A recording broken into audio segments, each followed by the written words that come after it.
adik-adik, selamat datang di Belajar IPA Channel bersama saya Kak Tiara. Mengapa ya kalau misal kita berada di ruangan yang gelap, tidak ada cahaya, kita tidak dapat melihat apapun di sekitar kita? Sementara kalau kita berada di tempat yang terang, kita dapat melihat dengan jelas benda-benda di sekeliling kita. Tidakkah kalian pernah berpikir, sebenarnya bagaimana sih proses penglihatan pada mata manusia itu? Nah, untuk menjawab rasa ingin tahu kalian, pada kesempatan kali ini kita akan belajar bersama mengenai proses pembentukan bayangan pada mata manusia melalui percobaan sederhana. Langsung saja kita bisa simak video berikut ini.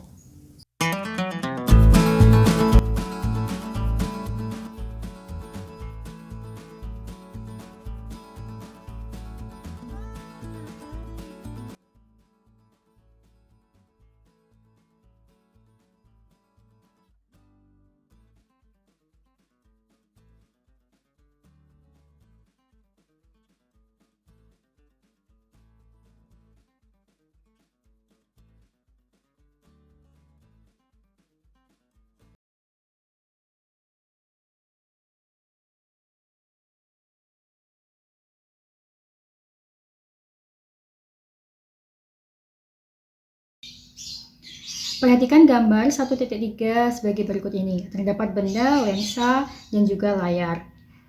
Di sini yang perlu kalian perhatikan adalah mengapa saya mendapatkan S sama dengan 54 cm dan X aksen jarak bayangannya adalah 41 cm. Nah, di sini saya menggunakan lensa cembung yang memiliki nilai fokus kurang lebih 25 cm. Karena ini lensa cembungnya saya belinya sudah lama sekali dan saya lupa lensa cembungnya itu memiliki panjang fokus berapa, tetapi setelah saya hitung-hitung panjang fokusnya si lensa ini kurang lebih sekitar 25 cm.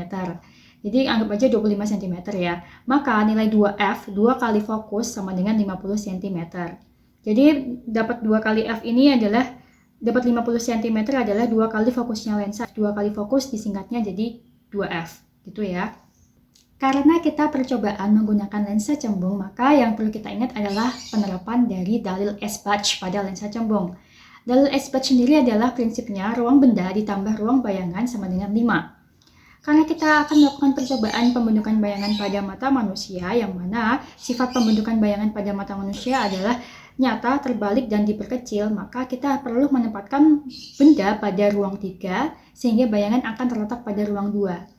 Nah, ruang 3 sama ruang 2-nya di lensa cembung itu yang mana sih, Kak? Gitu ya. Kita lihat, yang atas ini adalah ruang benda, yang bawah adalah ruang bayangan. Jadi ruang benda sama ruang bayangannya itu tidak sama ya, tapi berkebalikan. Karena kita harus menempatkan benda pada ruang 3, kita lihat sini, ruang benda 3. Ruang benda 3 ada di sini. Adalah nilainya 2 kali F2, lebih dari 2F. Kita ketahui bahwa fokus yang saya gunakan di sini ada 25, maka 2F-nya adalah 50 cm, maka kita harus meletakkan benda lebih dari 2F, lebih dari 50 cm. Nah, di sini saya menemukannya 54 cm. Begitu ya. Sementara itu ruang bayangannya terletak pada dalil Esbach ruang bendanya di ruang 3, maka ruang bayangannya terletak di ruang 2, sehingga menghasilkan bayangan nyata terbalik diperkecil. Nah, ruang bayangan 2-nya itu ada di mana? Letaknya di antara F1 sampai 2F1. Jadi dia tidak lebih dari 2F1. Maka dia tidak akan lebih dari 50 cm. Gitu ya, dan saya menemukannya S aksennya adalah 41 cm. Pertanyaannya adalah, ketika kalian menggunakan lensa dengan nilai fokus yang berbeda, misalkan 10 cm atau 20 cm atau 29 atau 30 cm, maka pasti perhitungan mendapatkan nilai jarak bayangan dengan jarak bendanya berbeda dengan saya. Yang penting adalah prinsipnya menggunakan dalil Esbach, yang mana ketika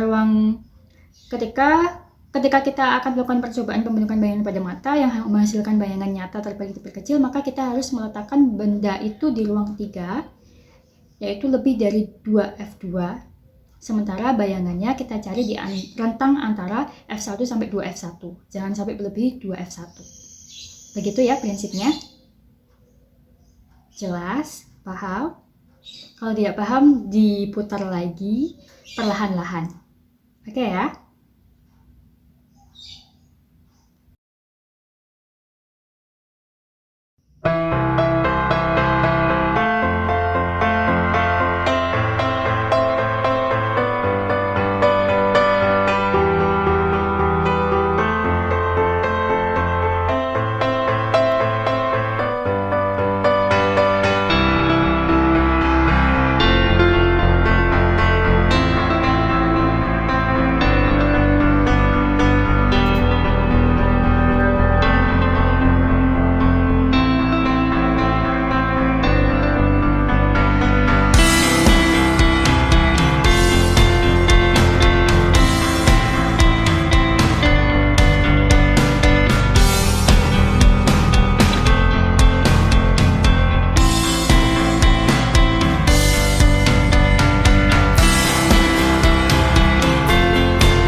Ayo kita diskusikan. Diskusi pertama. Bagaimana sifat bayangan yang terbentuk pada percobaan tersebut? Oke, kita sudah membuat benda di sini yaitu berupa anak panah yang panjangnya 1 cm. Sementara ketika kita lihat di layar hasil percobaan menunjukkan bahwa anak panahnya itu yang semulanya tegak dia jadi terbalik. Yang semulanya panjangnya 1, dia jadi panjangnya kurang dari 1, sekitar 0,7 ya ini. Sekitar 0,7. Sehingga akan menghasilkan bayangan nyata. Apa sih yang dimaksud dengan nyata? Nyata adalah bayangan yang dapat ditangkap oleh layar. Itu disebut bayangan nyata. Sementara maya itu bayangan yang tidak dapat ditangkap oleh layar. Karena ini dapat ditangkap oleh layar, maka bayangannya bersifat nyata, terbalik, dan diperkecil. Ya. Sudah jelas? Lanjut ke diskusi yang kedua. Berdasarkan percobaan yang telah kamu lakukan, analogikan benda-benda yang digunakan untuk percobaan dengan bagian-bagian mata dari manusia. Di sini ada sumber cahaya, terus di sini ada benda. Benda itu diibaratkan sebagai benda yang kita lihat dalam kehidupan kita sehari-hari seperti meja, kursi, buku, lukisan, pokoknya benda yang ada di sekeliling kita. Nah, dalam percobaan ini bendanya adalah anak panah. Lalu lensa cembung di sini diibaratkan sebagai lensa matanya kita, karena lensa mata manusia berbentuk cembung juga ya. Lalu layar yang kita buat dari kertas Durslak dan Buffalo ini dianggap sebagai retina kita, yang mana tempat jatuhnya bayangan. Jadi bayangan yang ditangkap akan jatuh tepat di retina. Jadi jelas bahwa ini bendanya sebagai benda, lensa di sini dianggap sebagai lensa mata, dan layar di sini dianggap sebagai retina. Yang ketiga adalah gambarkan jalannya cahaya pada mata manusia sehingga manusia dapat melihat benda. Ayo gimana? Ya, jadi jalannya adalah seperti ini ya. Jadi waktu kita membahas tentang lensa cembung kita memiliki bahwa lensa cembung itu memiliki 3 sinar istimewa. Tapi di sini cukup menggunakan 2 sinar istimewa saja sudah bisa menggambarkan bayangan dari benda itu sendiri. Seperti ini. Kalau kalian tidak hafal sinar istimewa, prinsipnya adalah kalau lensa cembung itu dia bersifat mengumpulkan sinar. Jadi mengumpulkan sini. Selalu mengumpulkan ya. Sementara kalau lensa cekung, dia kan prinsipnya divergen ya, menyebarkan sinar. Ini, seperti ini ya, pembentukan bayangannya kalau digambarkan menggunakan sinar istimewa pada lensa cekung. Tapi kalau misal secara skematis gambar, jadi ini. Ini ada jam, diibaratkan di sini ada sebuah cahaya mengenai jam tersebut. Lalu cahaya dari jam itu akan dipantulkan menuju mata kita yang melewati lensa mata. Lalu akan terbentuk bayangan tepat jatuh di retina. Dengan bayangannya terbalik, diperkecil. Nyata, dapat ditangkap oleh layar. Seperti ini ya. Mari kita simpulkan.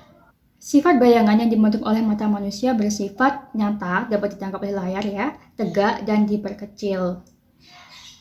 Terus kenapa kalau kita melihatnya nggak terbalik gitu ya? Hal ini terjadi karena adanya proses informasi di otak sehingga bayangan terlihat seolah-olah tegak. Di otak sini kan juga ada bagian yang namanya saraf optik. Oke? Nah adik-adik, bagaimana? Apakah sudah jelas? Sekarang kalian jadi tahu bahwa proses penglihatan pada mata manusia terjadi apabila ada sebuah cahaya mengenai suatu benda. Cahaya dari benda tersebut akan dipantulkan menuju mata kita. Terdapat lensa mata yang berbentuk cembung berfungsi untuk memfokuskan cahaya tepat jatuh pada retina.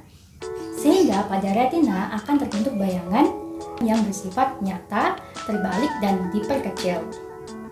Sekian video kali ini. Apabila video ini bermanfaat, silakan like dan juga beri komentar positif di bawah ya. Saya Kak Tiara undur diri. Salam sehat dan semangat selalu.